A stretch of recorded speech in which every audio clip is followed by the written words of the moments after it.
இங்குள்ள மீனாட்சி அம்மன் சிலை மரகத கல்லால் ஆனது. எனவே மீனாட்சி அம்மனுக்கு மரகதவல்லி என்று இன்னொரு பெயரும் இருக்கிறது. மேலும் அங்கையர்கண்ணி, தடாதகி, கோமலவல்லி, பாண்டியராஜகுமாரி, மாணிக்கவல்லி, சுந்தரவல்லி என்றெல்லாம் அழைக்கப்படுகிறார். ஈசனின் 64 திருவிளையாடல்களும் மதுரையிலேயே நடந்ததாக வரலாறுகள் கூறுகின்றன. சுவாமி சந்நிதி பிரகாரங்களில் 64 திருவிளையாடல்கள் காட்சிகள் சிற்பங்களாக இருக்கின்றன.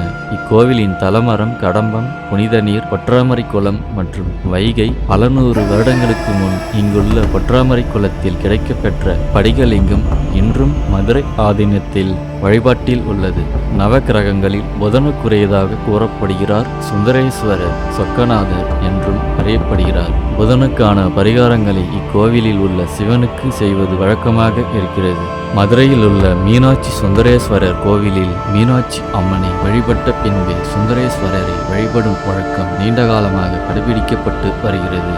இங்குள்ள சிவன் சுந்தரேஸ்வரர் என அழைக்கப்படுகிறார். தேவார காலத்தில் திருவாலவாய் என அழைக்கப்பட்டது. இக்கோவிலை பற்றி பல புலவர்கள் பாடியுள்ளார்கள். அவர்கள் திருஞான சம்பந்தர், அப்பர், மாணிக்கவாசகர் மற்றும் குமரகுருபர் என பல புலவர்கள் பாடியுள்ளார்கள். இத்தலத்தின் சிறப்புகள் மாணிக்கவாசகர் தம் திருவாசகத்தில் புகழ்ந்துள்ளார் மற்றும் குமரகுருபர் இத்தலத்து பெருமாட்டி மீனாட்சி அம்மை மீது பிள்ளைத்தமிழ், குரம், கலம்பம் முதலிய பலவகை பிரபந்தங்களை பாடியுள்ளார். சிவபெருமான் நடனமாடியதாக சொல்லப்படும் 5 முக்கிய தலங்களில் மதுரை மீனாட்சி அம்மன், மதுரை மீனாட்சி சுந்தரேஸ்வரர் திருத்தலமும் ஒன்று. இது 50 சபைகளில் வெள்ளி சபை என்று போற்றப்படும் சிறப்புடையதாகும். இக்கோவிலில் கண்டெடுக்கப்பட்ட 450 கல்வெட்டுகளில் 78 முழுமையாக இருந்தது. அதில் 77 முழுவதும் தமிழில் இருந்தது.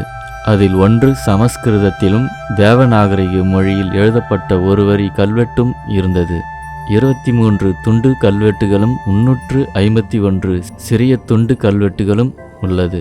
இக்காட்சிகள் அனைத்தும் தொன்மை தமிழ் சேனல் கிராபிக்ஸ் செய்யப்பட்டுள்ளது. இந்த வீடியோ பதிவு அனைவருக்கும் கொண்டு சேர சப்ஸ்கிரைப் செய்து கொள்ளுங்கள்.